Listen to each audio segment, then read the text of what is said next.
Good afternoon, ladies and gentlemen. The Sharks fall to the Florida Panthers this afternoon, 5-3 with your final. We've got live from the tank, Puck Guy and AJ Strong. Puck Guy, what was the scene like down there this afternoon? Oh, it was a nice afternoon in the Bay Area, but overall, AJ, not quite the response you get back from the Sharks. But then again, they have been road warriors, and I'm glad they came home for like a pit stop. Yes. Here we are, live from the tank. Look at it, everybody. Isn't it so beautiful? The Sharks can't win at home in February. Shit's going to happen. What are you going to do? But we're going to see what we can work out for we got 2 more home games, right? New Jersey on the 27th, Marvel Day on the 29th.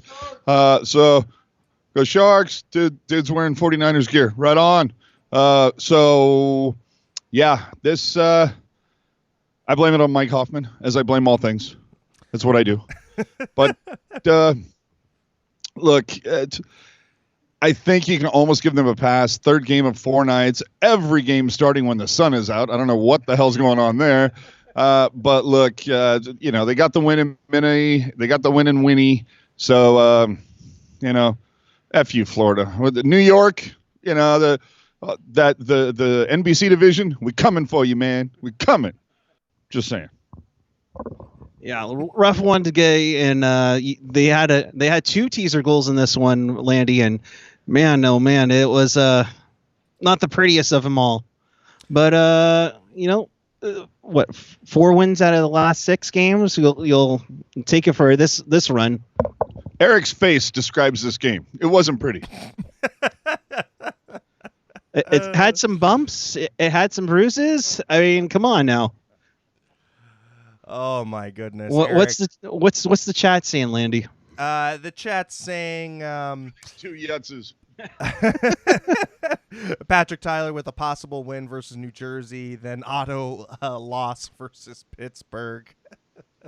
Yeah, I mean, look tonight. I'm going to add $1 to the jar already. But this evening's game, they just seemed depleted. That the team came out with a definite push in the beginning, but unfortunately, Evgeny Dadonov with his 24th opened up the scoring 4 minutes, 52 seconds into the first.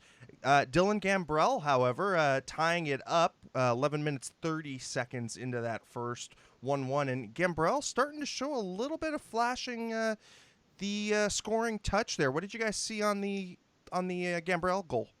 It's 2 consecutive games for Gambrell to score to get the game tied. One thing you mentioned about kind of being a little lackluster per se, AJ, you mentioned it when we were chatting earlier today.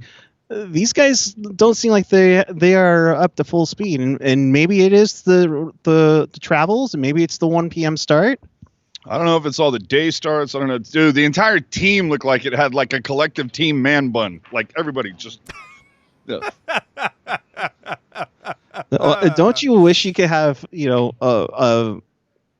could, maybe I'll Photoshop AJ in a man bun just to see what would happen. But maybe last game of the season, just man buns for all.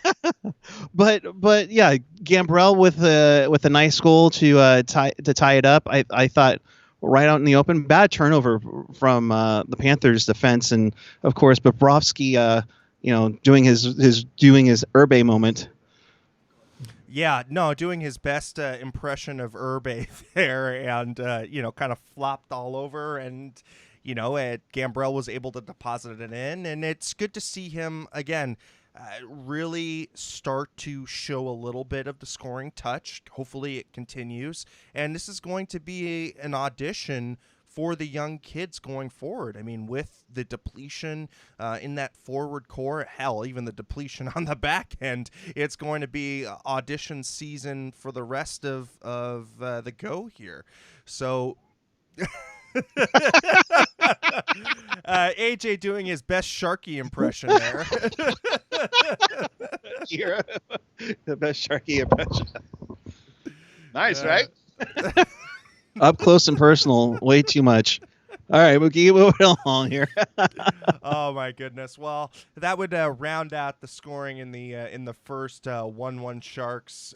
Florida all knotted up. Going into that second period, the I guess at this point, Sharks legend that would be Mike Hoffman scoring his 22nd on the breakaway, going through on just a little bit of a 5-hole kind of goal. I mean, how did he get so open, guys? Did you see where the defensive breakdown happened? Yeah, it was simple. Yeah, the Sharks were playing hockey. Burnsy was trying to do a cross ice pass, and it got intercepted, and he just got open, and Dylan couldn't catch him. I mean, Hoffman has good wheels there, but not a good look for Dilly, who could have played his last home game as a Shark. Absolutely, dude. Yeah, now that I'm thinking about it, dude, you're pissing me off, dude. Up your trade value, brah. We know you ain't gonna be here in a week. Come on. And at the prices that they're wheeling and dealing, my goodness, that might save Doug Wilson there with maybe a first. Who knows? Well, we'll definitely break down the upcoming portion on the trade deadline and what has already happened with that Tampa Bay little transaction. But we'll tease that one out. Going into the third period, Colton Sevior with his 6th on the season, Mulligan and Ekblad with the assist there. It's 3-1 Florida, and that came in around 10:04 in that third period. However, Labanc would make it a little interesting. Kevin Labanc with his 14th on the year. Brent Burns with the assists on the power play. Just a little bit of a dipsy doodle. Guys, I mean, that seemed like it kind of woke the crowd up just a little bit. Like you said, Eric, that kind of teaser goal. I mean, power play goal, power play's coming around a little. What did you see that they executed well on the power play? Yeah, well, it was kind of interesting there. They got them passing, moving around. They moved around a bit. Early on, they did not do that worth heck, which was disappointing to see. But then they started moving things around. And, of course, Banker, it tips off the Florida defenseman and just arches over Bobrovsky, and it's up and it's good. So 3-2, this place was getting going again. I mean, not a full tank tonight, or today. Dang it, there is another one for the jar. Just go with this afternoon. Yeah, I know, this afternoon. But, makes it 3-2. I thought there was definitely a little more uprising from the crowd after that goal. Look at him uprising. Dude, that's on March 21st, bro. Sorry. Dude, not everybody gets President's Day off. I think this is a bad schedule, to be honest with you. Should have had the Kuhre playing this time and have the Sharks play at 7 tonight, but what are you going to do? Fun thing we had to do, but what time did we get here? Like 10:30? Yes. About 10:30 this morning, because there was the grand opening of the Juno Lounge above the south entrance. Had a little champagne toast. We got to see a Juno device that will evidently cool a room temperature aluminum can. What about 30 seconds? All of a sudden, you have a nice ice cold beverage. Call me Amish. I can still use ice, but it was some amazing technology to watch work. I thought that was very cool. But ice is ice, baby, is what I'm saying. But I mean, if you can use that technology on a grand scale and figure out how to make a building colder to make the ice surface better for a hockey game, absolutely. Chilling a beverage, that's cute. It's a good start. It's a good start. Maybe they can divert those resources, chilling the cans, to chilling the ice a little bit more. Right. Anton Strahlman would, of course, put it out of reach at that point. With his 5th on the year, Huberdeau and Barkov getting the assists there. Huberdeau had a little bit of an incident, kind of getting sandwiched Oreo cookie style with his head going into Stefan Nason's elbow. But he was able to return, and he did chip in an assist on that goal.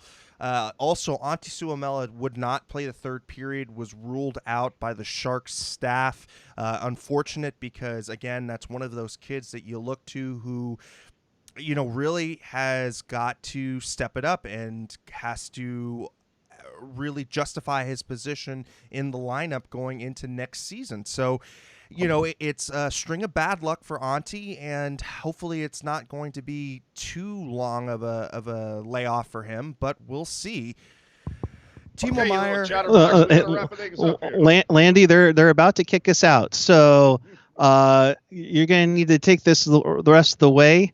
You have fun, chat, be good. But if you're in the area, the Barracuda play at 6 p.m. tonight. Coming off a 5-2 victory in Bakersfield last night, where it was a you get a goal, everybody gets a goal game. So if you're in the area, come on over. I think first 4,000 fans are getting the last piece of the third bobblehead in the series. So check that out. Landy, you're going to have to take this home. The Blue Coats are looking at us and wanting to throw me back out on the ice. So, Landy, it's all you, bud. We just got the Erik Karlsson. We're good? Okay. We just got the Erik Karlsson. All right. All right, boys. Well, have a good evening. You guys going to catch the Kuhre game tonight?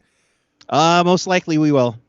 All right. Well, most likely we will. If anybody's in the house, go find AJ and Erik. I'm sure they'll be around the craft brewery stands. If I know AJ, that'll be for sure. Yes, absolutely, absolutely. All right, Landy, have a good one, chat. We'll see you in the chat. Take care, bud. All right, boys, have a good one. All righty. Well, it was good to hear the check-in from the boys this afternoon. Unfortunate, but that's kind of how it rolls. Timo Meier getting his 20th, and really, had that Anton Strollman goal not happened, it would have been all tied up 3-3. However, Timo only gets it to within one goal. It's 4-3 Florida. And then Vincent Trocheck with the empty net goal. And that was all she wrote, as my dad likes to say. And so the Sharks now fall. I believe this is their they had won 4 out of 5 previous to this, so it's 4 out of 6 now. And I think at this point, everybody kind of realizes that the team is looking to figure out what parts they're going to continue rolling with next season. I think the team is also trying to figure out who is going to be in the long-term mix and who is trade bait. Of course, there are some storylines being teased out, whether or not Brendan Dillon will be traded at the trade deadline. I think that's kind of a foregone conclusion, but it's going to be what his value is going to be on the open market. Could it have been Joe Thornton and Patrick Marleau's last home game as Sharks? That's also a little interesting wrinkle to kind of understand and figure out where they want to end up with their, last hurrahs of the career. Do they want to stick it out and hang them up as Teal members, or do they want to try and go chase the elusive Stanley Cup a la Ray Bourque? So it'll be interesting to see that for sure. We've got definitely an interesting trade deadline. I think by most accounts, the trade deadline, insofar as quantity of available options, is quite low. It definitely seems like it's going to be a seller's market. Transactions will be kind of ramping up here any day now, to be quite honest with you. And I'd love to hear what everybody's thinking in the chat as far as what kinds of ideas that you guys have for trade deadline in regards to the Sharks, in regards to any of the teams that you guys also follow, guys and gals. Rob Iman chiming in with Jumbo either goes to Boston or Dallas. It would be good to see Jumbo reunited with Joe Pavelski in Dallas. Of course, there's always the storybook ending with Boston. And it'd be interesting because both of those teams have Stanley Cup aspirations. I think, in my mind, Boston's a little bit more of a complete team. I think that they have the back-end depth necessary to kind of get back to the finals, but it definitely will be interesting because Dallas is kind of all in right now. Carl asking, what is the date of the trade deadline? That is February 24th. So it is coming up in 7 days. Wow. That's, time is definitely flying by. So within the week. And again, it's going to be it's going to be quite fast and furious because we've really, right now there's kind of a little bit of a logjam here. I think we're trying to see where the pieces may fall, and I think it's holding up the trades in general. I kind of teased a little bit on some of the transactions so far, and I'm going to pull up TSN's trade deadline center because I just love their big board. If you guys haven't checked it out, TSN's trade tracker is just awesome. It's kind of always been my go-to.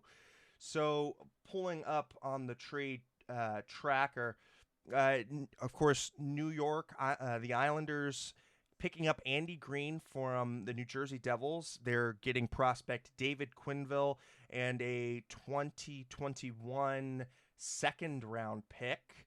We've also got Blake Coleman, forward Blake Coleman, going to Tampa Bay, New Jersey, picking up a first-rounder from Vancouver, and Nolan Foote, the prospect from Tampa Bay, going to New Jersey. So that's Blake Coleman to Tampa Bay, New Jersey getting a first round. That was Vancouver's original pick in the JT Miller trade, I believe.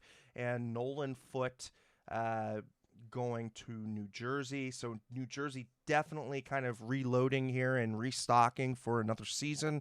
They're kind of in a little bit of a mini rebuild right now. So they're trying to get all the assets they can. But I think we were all kind of looking between the two trades. Andy Green going for a second and a B minus C minus level prospect and Blake Coleman going for a first round. I mean, Brendan Dillon, by all accounts, should net at least a first round pick and a B level prospect at this point, with just the way that these trades kind of place the market value. Of course, coming in a little bit earlier on February 10th, Pittsburgh finally getting their man, Jason Zucker. This had been something that had been rumored for quite a while. I mean, even going into previous seasons, I think that this is a player that Rutherford had always coveted, and he finally gets his man, Jason Zucker. Alex Galchenyuk, Kalen Addison, and a conditional 2020 first-round pick goes to Minnesota. And then a little bit earlier, prior to that, on February 5th, Toronto picking up their backup goalie and Jack Campbell from L.A., Kyle Clifford also involved in that trade. I think he's reunited with Dubas there in Toronto.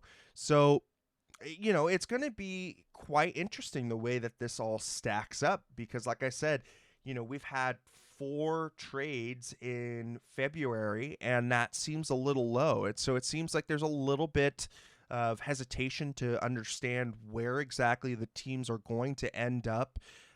Whether or not they're going to be buyers and sellers. You can just take a look at the game that we witnessed this afternoon. Florida really needing to solidify their position to understand where they're going to be come trade deadline. Are they going to be standing pat, or are they going to be looking and shopping around, or are they going to be wheeling and dealing some of their own players because of their positioning in the standings? Excuse me. So, again, it's just trying to understand where these teams are stacking up. And really, we're not seeing a lot of separation in the standings. So there's a lot of teams that really don't understand where they are in the marketplace. I mean, of course, you always have the leaders of their divisions in Boston, Tampa Bay, Toronto. They're all going to be buyers, of course. Washington, Pittsburgh, and New York Islanders will also be. But then again, you've got that mushy middle. You've got Florida with 68 points. They're 3 points out of a wild card spot, 2 points out of a division spot. You've got Carolina, who's at 70 points, 1 point out of the wild card, and just 2 points out of the Metropolitan Division. Philadelphia is holding down that second wild card spot, but it's very tedious. Columbus as well. They seem to be a little bit more entrenched, but that's only by 2 points. So I think again we're starting to see maybe a little bit more separation in the East, but if we go over to the West, it's just a complete logjam. I mean, you've got St. Louis, Dallas, and Colorado all within 2 points of each other. St. Louis leading the Central Division at 74 points. Dallas tied at 74 points, each with 59 games played. The win percentage is a little bit better for St. Louis, but not by much. Colorado, of course, just 2 points out of the division lead at 72 points, like I said before. Edmonton with 70 points, Vancouver with 69, Vegas with 68, Calgary with 68, Arizona at 68. And then, of course, you got Nashville, Winnipeg at 65. So, look, just going through this, we've got, 2 teams within striking distance of the wild card in the West. And over in the East, we've got about 4 teams in striking distance. So, it just seems to be quite a little bit of ambiguity right now insofar as where the trade deadline is going to end up. We've got several different sources claiming that this might be a more active trade deadline. However, again, it's going to have to come fast and furious at this point because there's only a week left. Kind of going through, monitoring the chats, Beach Boys fan forever, really wanting to grab Pavs back on the Sharks, and I'd love to see Pavs come back, of course, but I don't see how that's going to happen. I mean, really, you just look at the contract, the way that it was structured in Dallas, and the Sharks have cap space now. But of course, that's because of the long-term injured reserve, and going into next year, they're going to have to understand the way that their financial structure is going to go. We've also heard that there might be teams looking for players who are under contract. So could we perhaps see more of an established player moved out of San Jose? It'd be interesting to say the least. It'll be interesting to say the least. Rob Iman chiming in on the goaltending. Jones needs to be bought out at this point, as much as I hate that kind of contract hit going forward. I agree. I mean, Jones is going to be... The whole goaltending conundrum that's in San Jose is going to be, in my opinion, the first thing that Doug Wilson's going to need to take a look at during the offseason. I mean, Doug Wilson really dug himself a hole by not addressing the goaltending in the last offseason. This team had posted subpar goaltending a year and a half out of last year. So it's been, an ongoing problem for about 2.5 years of just inconsistent goaltending. And to not address that going into this season was a big mistake. We don't know what kinds of transactions or what kinds of, calls he was making around the league. Maybe he was trying to bolster his goaltending. But at this point, it's kind of an indictment on Doug Wilson that nothing was changed, and it's interesting. I was speaking to some family members about just kind of what was the idea going into this season. I mean, look, I think that Peter DeBoer definitely deserved to have his coaching gig going into this season. I think that was very much warranted, especially with how well the team did going into the Western Conference's fluky or not, Western Conference Finals, excuse me. But at the very least, the goaltending infrastructure around the Sharks, meaning Johan Hedberg, and of course we had, I think Corey Schwab is still somehow integrated into the organization. that should have been addressed at the very least. Whether or not that you wanted to bring up Yevgeny Nabokov to make him the full-time goaltending coach, or whether or not you wanted to add some kind of secondary coaching or periphery coaching for goaltending. Again, why was that not adjusted in the offseason? Because clearly there had been issues with technique for a long time. Rob Iman, again, being caught between a rock and a hard place in terms of the Jones situation, of course. Jeffrey chiming in with Vlasic has a no movement clause. So Vlasic and Carlson are both going to be players that are going to have to be protected come expansion draft for Seattle. And so no moves, just for everybody kind of recollection and going forward, no moves are the only things that have to be protected in the expansion draft. No trade clause. If you have a no trade clause, that doesn't buy you immunity in the expansion draft. You can be exposed. Jeffrey saying Burns has a modified no move. I think that it's a modified no trade. I'll double check that on Cap Friendly right now, but I thought that was a modified no trade clause.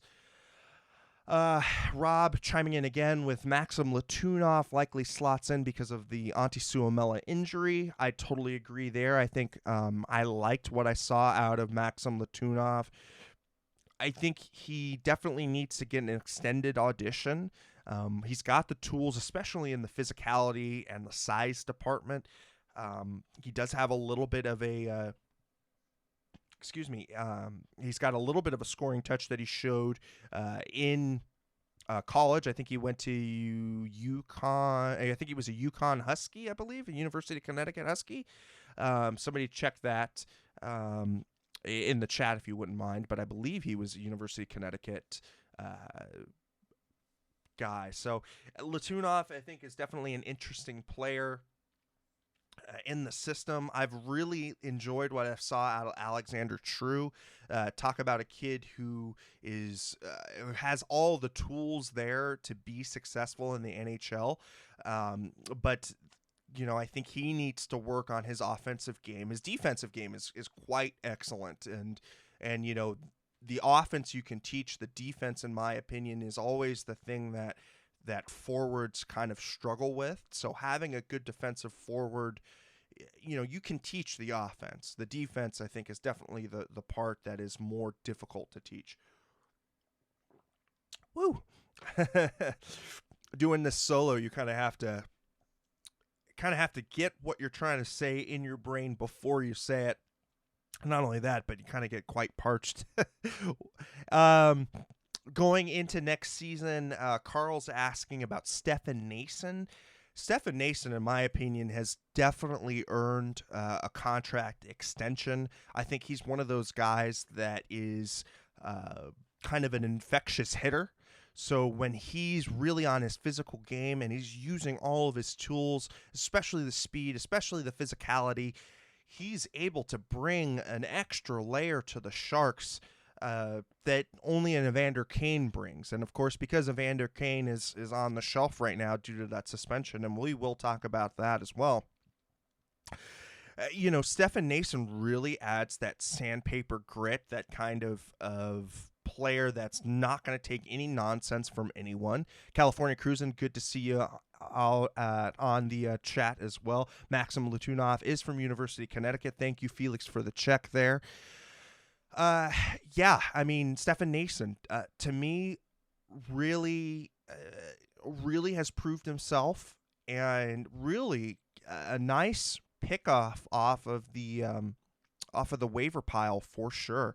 So I'd like to see him get re-signed. I think maybe $1 million, maybe a $1.2 million contract for a year or two.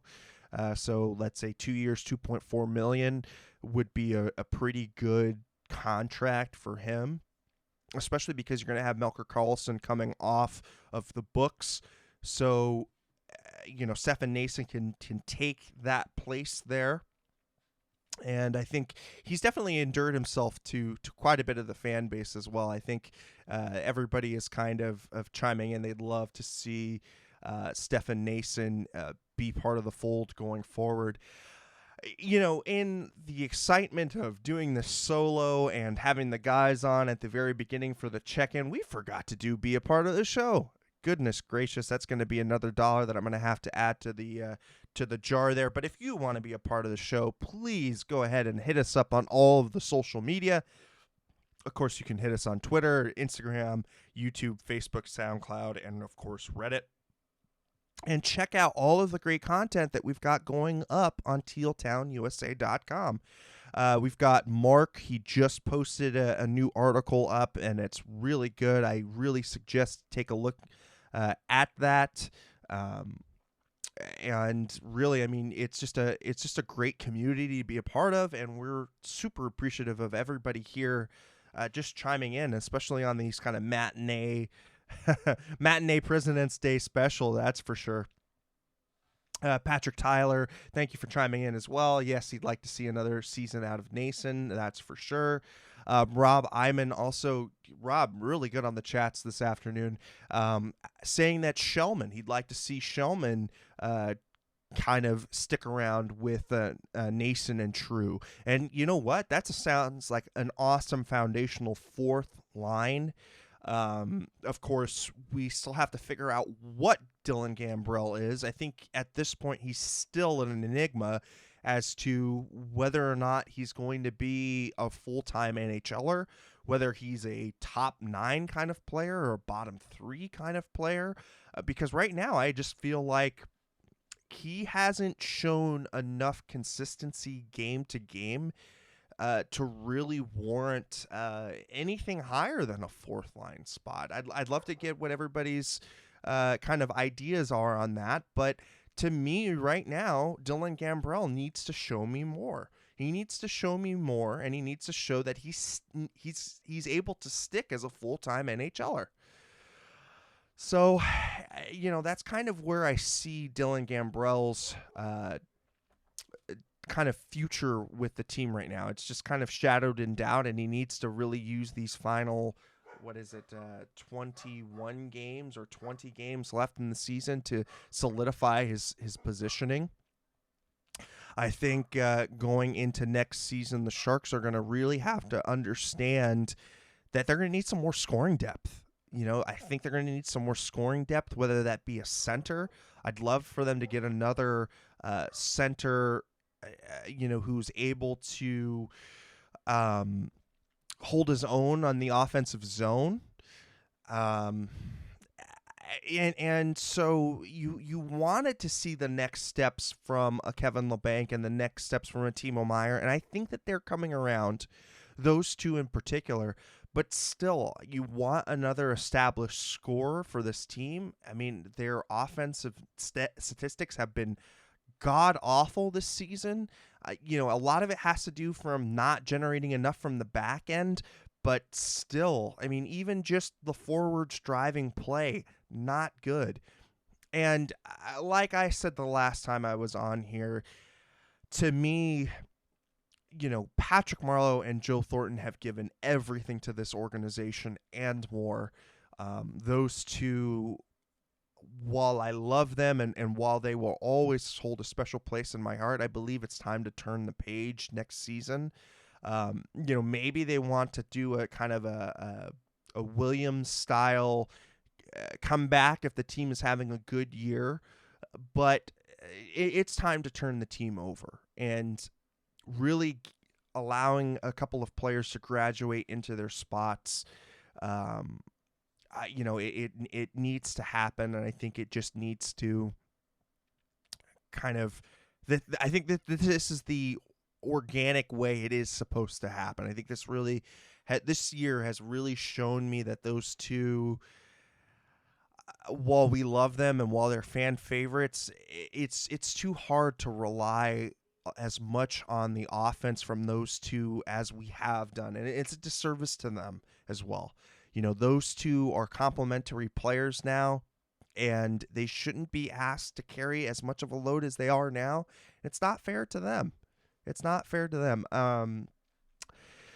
Matt Roanoke, Matt Ronco, pardon me. The Sharks need youth too. We're way too old. Yes, definitely. Kind of going and echoing the sentiments that I just had up there. Carl saying, hope Ferraro sticks around. I think at this point, Ferraro has made a Brendan Dillon expendable. Really, Ferraro has blown my socks off insofar as what I expected of him in the season and what he's brought to the table. This is a kid who never takes a night off, brings his full energy every game in and game out. I mean, the kid is going to be a special kind of player, and it will be nice to see him anchor the blue line going forward and into the future. That is for sure. And he's cost effective for what he brings, and he's cost controllable for a long time. So, Mario Ferraro is definitely sticking around for a long time. That is for sure. Rob saying DW going to have to find some bargain bin veterans this offseason. I'm hoping that he can trade for some guys who have some term because of the long-term injured reserve situation. So trading for a guy who might need a change of scenery, getting him underneath the cap for this season, and which is the easy part, but really being flexible enough going forward that he can be part of the team going long term. So I haven't identified individuals who have longer than a year left who kind of have that need of change of scenery kind of tag on him. But it'd be interesting to hear what you guys have to say in the chat on some guys that you guys are tracking, guys and gals, that you're tracking and interested in to see that we can get at bargain basement prices. That is for sure. Marlowe's so close to catching Gordie Howe in games played. Again, if the Sharks are able to retool on the fly as quickly as Doug Wilson believes they can be and getting them back in contention quickly, I don't mind having a Patrick Marleau or a Joe Thornton around. But they need to be fourth-line players at most. Having them be any more than that, again, you're reliant upon 40-plus-year-olds to have a deep impact in the offense, and this is a young man's game. I mean, unfortunately, Joe, he's had in the last 4 years, it's just been very difficult with the injuries, and you can definitely tell that Father Time is catching up. His passing has even been off. Excuse me. His passing was very off early in the season, which really kind of started me feeling like, okay, you know what? Joe needs to really kind of take a look at himself and say, hey, can I put the grind in for another year? Will I be able to do that? Will my body be able to hold up for another year? Again, you have to ask whether he even wants to be here, whether he wants to try and Ray Bork it up and go to a team that he's got a legit chance for a cup. And as a player, I want nothing more than having him win that cup in any uniform, because I'm a Sharks fan through and through. And because he means so much to me insofar as what he's done for our franchise, I want him to have personal success. That is for sure. And the same with Patrick Marleau as well. I want them both to have personal success. I want them to both to chase where they think is going to give them the best ability to win the cup. So that's kind of the way that I feel about that. I don't know how everybody else feels, but, I think you can kind of have your cake and eat it too if you do deal them to a couple of contenders and they're able to get their cups, and it's allowing, some extra players to graduate and to see, what else we've got in the farm. And I think right now the cupboard's a little bit bare, especially if you go look at the Kuhre stats. There's not a lot of guys that just jump off the page, which isn't good, and again, on our channel, we have spoke ad nauseum about how this team really needs to go through and clean house in regards to drafting and development.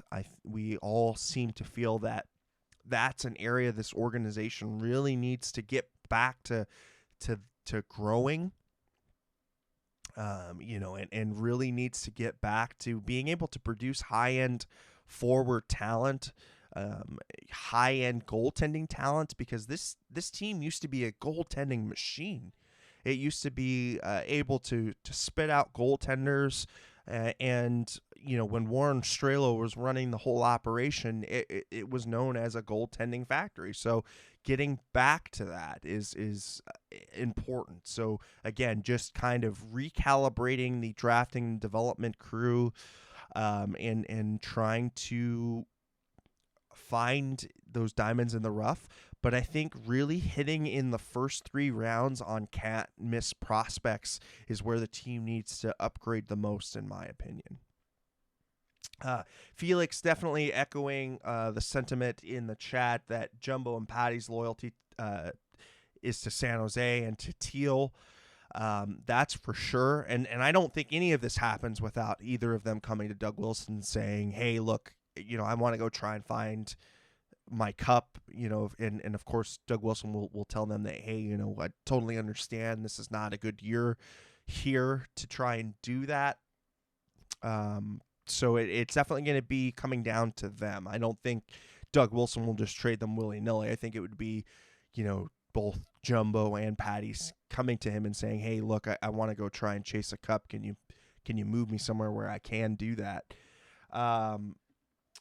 Rob Iman again chiming in on hoping Kornash and Salchenko are able to bounce back. Yeah, I mean, it was pretty miserable this year for both of those guys, and I'd love to see them bounce back as well. Matt Ronco again saying, I've said this before on a different recap, but the 2017 series should have been the time to go full rebuild, get more picks, and set up for the 2020s. Yeah, I mean, looking at it, you can't fault that observation, and you can't fault the way that you're feeling, Matt, because, that could have been a very, it could have been the start of the rebuild for the 2020s. But, I mean, how do you go about instituting a rebuild when you have the likes of Logan Couture and Tomas Hertl and Brent Burns, and this is prior, of course, to Erik Karlsson coming on the scene, but especially now, you have an $11.5 million defenseman in Erik Karlsson. I don't know how any general manager could go up to the highest paid defenseman and say, hey, look, you're going to be in store for a rebuild. That's not why he came here. Rob Iman chiming in, Hasso Plattner is a win now owner. That, from everything that I've heard, that's kind of the way that he goes. He expects excellence. And to be quite honest, I thought it was a kind of telling and kind of shocking, actually, that Doug Wilson got the seal of approval so early in this kind of crappy season, that he was given that seal of approval to go forward and implement this rebuild, retool plan. But, to me, if that ping pong ball in the lottery comes out as Ottawa first overall based upon the Sharks draft pick, I don't see how Doug Wilson has a job. I mean, I don't understand. Me as an owner, if I own the Sharks with that happening, and especially with a franchise altering type player that are available in this draft, I don't know how you could go back to your fan base and say, look, I'm going to stick with this guy who pissed away this draft pick. I don't understand that. And so I thought heads were going to roll to the beginning, but I don't know. We'll see. Rob Iman, expectations is the front office will be shaken up more in the off season. True. But again, Hasso kind of has already sold the fan base that DW is going to be here for for the foreseeable future, at least, insofar as the coming draft and going into next season. But yeah, I think it was a little too early to give that stamp of approval, especially because we don't know where that draft pick is going to be. And oh, God forbid if it's first overall. I mean, that is just, that's a franchise killer kind of deal there. And why that pick was not lottery protected, we can only understand and only guess as to why, but good on Pierre Dorion for not having that be lottery protected. I'm sure that Doug Wilson probably asked about it, but Pierre Dorion probably thought it was going to be a sticking point. Maybe he knew a little bit more than he was letting on insofar as injury prone goes. Who knows? I mean, of course, as the GM of the trading partner, you have better access to Carlson's medical history, kind of understanding what kind of player he is insofar as he's a maximum effort kind of player. He lays his body on the line out there all the time. Those kind of players are prone to be more injury prone, excuse me. And I don't know if he fleeced us or if it was kind of a wink wink nudge nudge kind of deal, but not looking good insofar as where that ended up not being protected in the lottery, and that's for sure. I mean, all you guys and gals have to do is just run that lottery simulator, and I think it's like third or fourth time Sharks picked number 1 overall, which falls to Ottawa, and it's just like one of those face palms, Patrick, thank you for chiming in and being with me on this one. I really appreciate it. I'm just one kind of fan. I'm very passionate. I think I'm more critical than most, but I also try to understand why the moves were made and what the idea was behind it. I fell in love with the whole let's roll Brent Burns on a defensive pairing, let's roll Marc-Edouard Vlasic on another defensive pairing, and let's roll Erik Karlsson on another defensive pairing. I thought, look, if you can have a game plan with those 3 dominant defensemen out on separate pairings. Oh boy. I mean, I was thinking this was going to be possession city. It was going to be unfair Harlem Globetrotters style, puck on a string kind of deal. And it did work for parts last season. I mean, the Sharks were unbeatable for a 40-game stretch. They were firing on all cylinders, and the team was gelling. But, the power play, I think, still has not been figured out in a year and a half of Erik Karlsson, or a full year of Erik Karlsson still hasn't been figured out. And, the defensive regression of a Marc-Edouard Vlasic, I don't think was understood to be as big as it has been. So now you have to put him with Erik Karlsson to make him an effective player again. And then, of course, AJ's the biggest drum that he's got is, look, the team lost a complete second line on most every team in the NHL. I mean, Pavelski, Nyquist, and Donskoy is a second line on practically every team in the NHL outside of Tampa Bay, maybe outside of Washington as well. And how do you make up for just the sheer amount of goals that was shed in the offseason? And it wasn't addressed. I think, we can say what you will about it, maybe overvaluing and overestimating what prospects could do. I think that was part of it. But I also think that deal that was signed handcuffed the team. You were also expecting Timo Meier and Kevin Labanc to fly out of the gate at the pace that they were on at the end of the season last year, that might have been too much to expect from those two. And I think retrospectively, I think we can go back and say those players are good. They're young. Is it too much to thrust the whole weight of the offense onto those guys? And then, of course, you just go into the injuries. I mean, this has been, in my opinion, as a Shark fan, the worst season I have ever seen for injuries. I mean, I was there through the Ian Lapierre hit on Dan Boyle, and I've been there through Jumbo's knee surgeries, been there through Milan Mihalik's knee surgeries. But I mean, I can't remember a team suffering so many injuries at so many impact positions. It's no wonder the team is doing, is doing what it's doing right now, and it is where it is in the standings. But it's just it's like Keystone Cops. It's compounding problems upon compounding problems, where you start off with the shuffle in the preseason.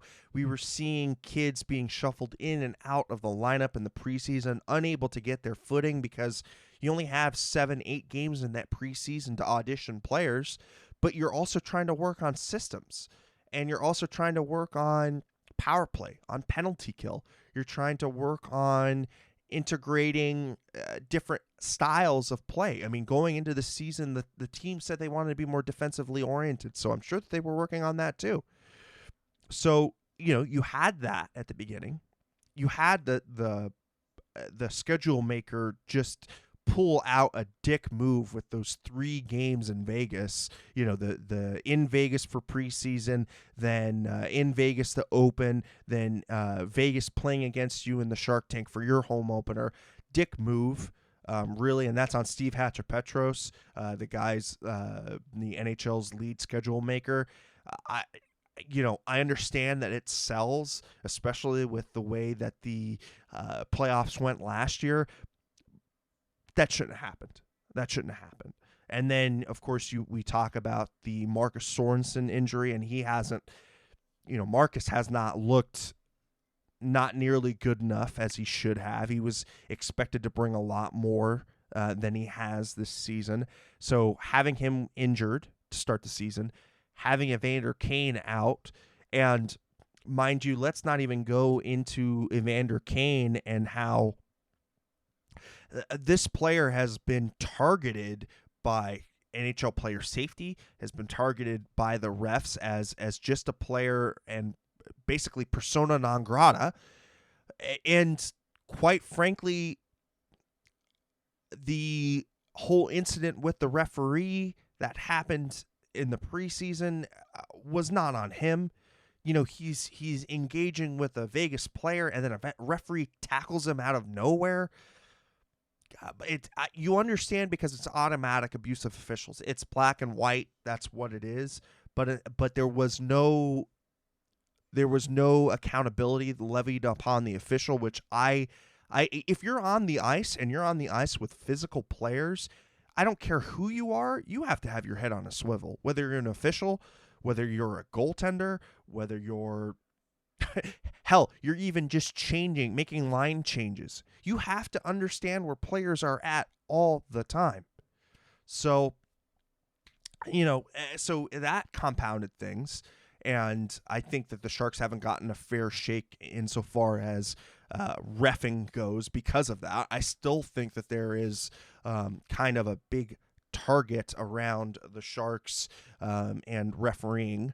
But then again, that's me with my tinfoil hat on. But so again, Keystone Cops, Murphy's Law, everything that could go wrong has gone wrong. And it's just the perfect storm of shitty things to happen, and it's unfortunate. But some of it could have been avoidable, had different decisions gone down in different ways. And so what do you take away from the season? How do you handicap the season? Do you handicap it based upon personnel? Do you handicap it based upon injuries? Do you handicap it based upon supplemental discipline?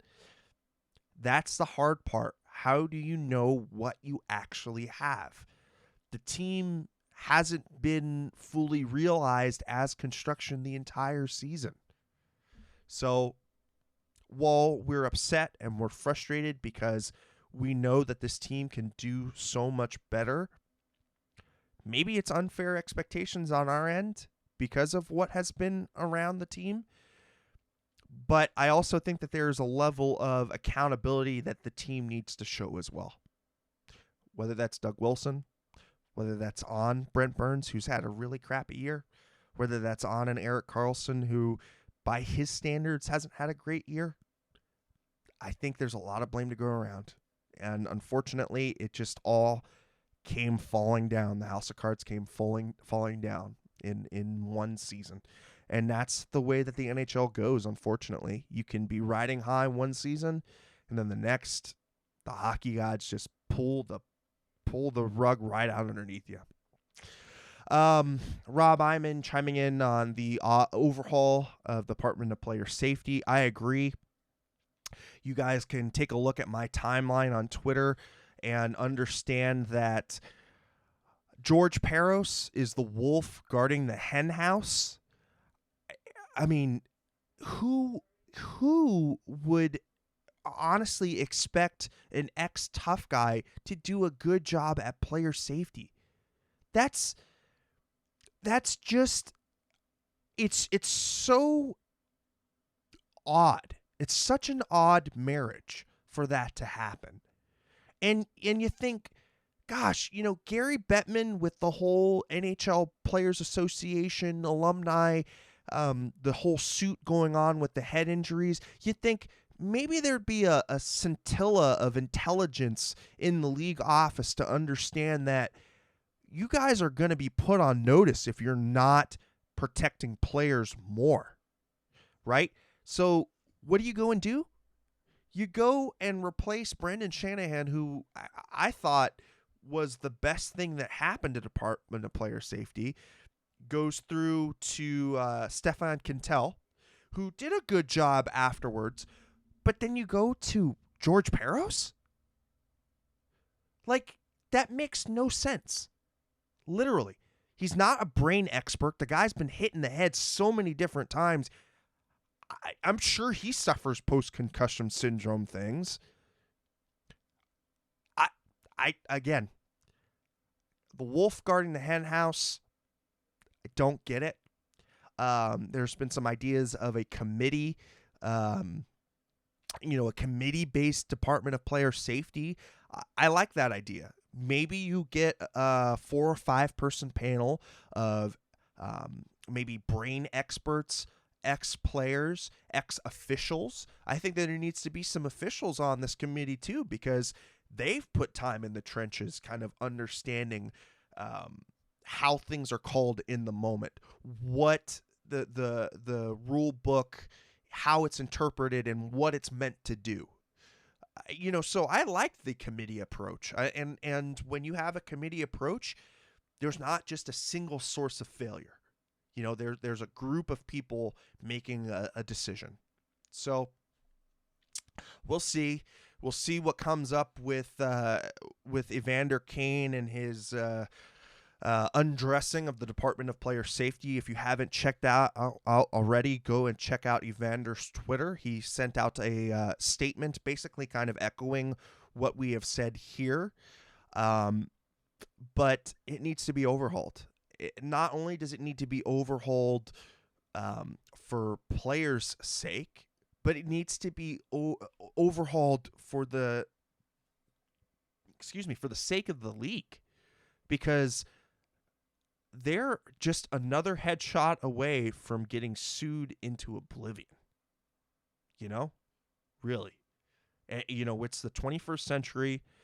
There has been more of a push towards health and understanding what happens after hockey, because for these players there is life after hockey, and all we have to look to is a Ryan Clough, and that's near and dear to our hearts, and understand how how much he's going through as a person, and maybe had the league spent a little more time, invested a little bit more money, invested a little bit in education on how to play the game in a safe manner, maybe that could have prevented some of the hardships that Ryan Clough has gone through.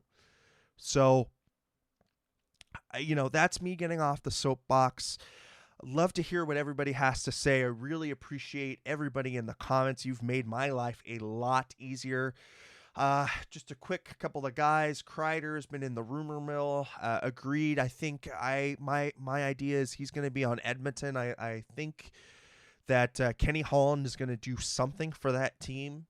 We've got Rob saying you would like to see Bettman removed from the appeals process. Agreed. I think I'm totally on the independent arbitrator bandwagon for appeals. That's for sure.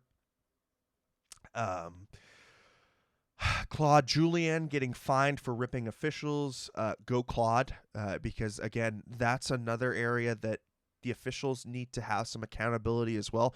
At the very least, they should open them up for media availability so the media can ask, hey, what did you see on these? Why didn't you call it this way? Or why did you call it this way?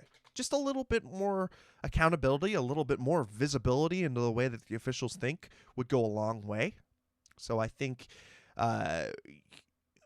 it's never a bad thing to have more visibility. That's for sure. Felix on echoing my thoughts on Peros in a little bit more of a profane way. Matt Ronco on a surprising fact: San Jose has never gone more than back-to-back years missing the postseason. Last time that happened was 96-97. Yeah, it's been a long time, and losing is not something as Sharks fans we're accustomed to. So it sucks. Hopefully it'll be a quick turnaround. We'll see. Great reminder to take a look at Felix's a whole series on head trauma, CTE, and kind of life in the NHL after head trauma. He's posted the links up in the chat, so please go ahead and check that out. Chris JWS, Chris, always good to hear from you, buddy. Kind of saying, look, it's never going to happen, the NFL model of consistent player discipline in the NHL. I tend to agree with Chris. It's going to take a large civil suit in order for things to change, because that's how it changed in the NFL, right? It was the whole court case. That's what got them moving on it. And you know what? It's sad because you just have to trace the money, and where the money comes from is normally how these leagues implement change. So if the money's drying up because of player safety, well, then they're sure as hell going to go invest the money that they're losing back into the player safety only when it affects the bottom line. So absolutely 100% agree with you there. And also echoing, the officiating is consistently inconsistent, and it's never going to be prioritized. I understand Chris's pessimism. I hope it's not that way, but the pessimist in me says he's probably right, but we'll see. Felix on finishing part 3 of that series for CTE. So yes, please go ahead and check that out. I believe we're going to start wrapping it up here as we have just eclipsed the hour mark, the hour of me kind of chatting away. Of course, this is a matinee special, so really doing a reach around. We can do it quickly, but I think at this point, it's kind of moot insofar as the Sharks are concerned. But we'll just do it for the sake of doing it. Okay, whatever. I guess I'll roll the give them a reach around. It makes me feel better.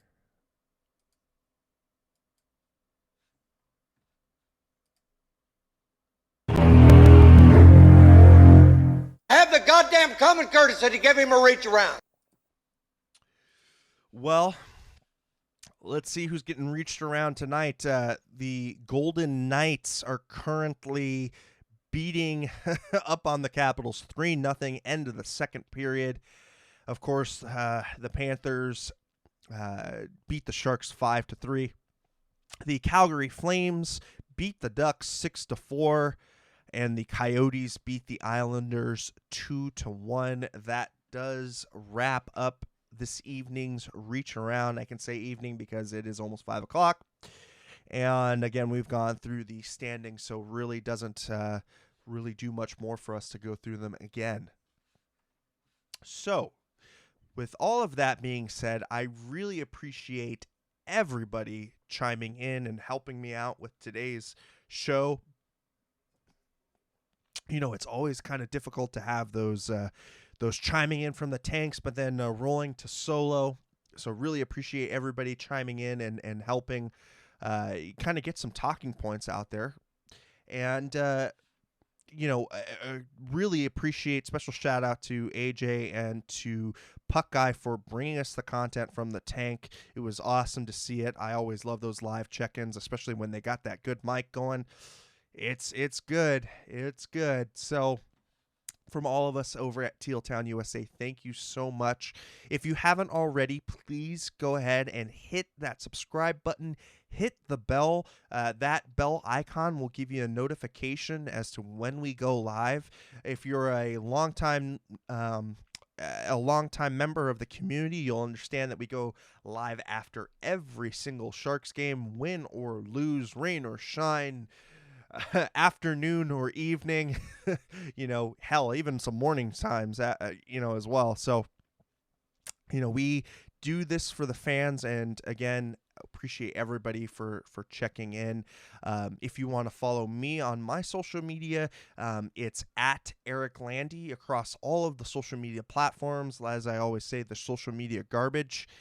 And thanks for checking us out. If you haven't already, hit us up on the Facebook, Instagram, or the Twitter. So keep it real, keep it teal, keep it real teal.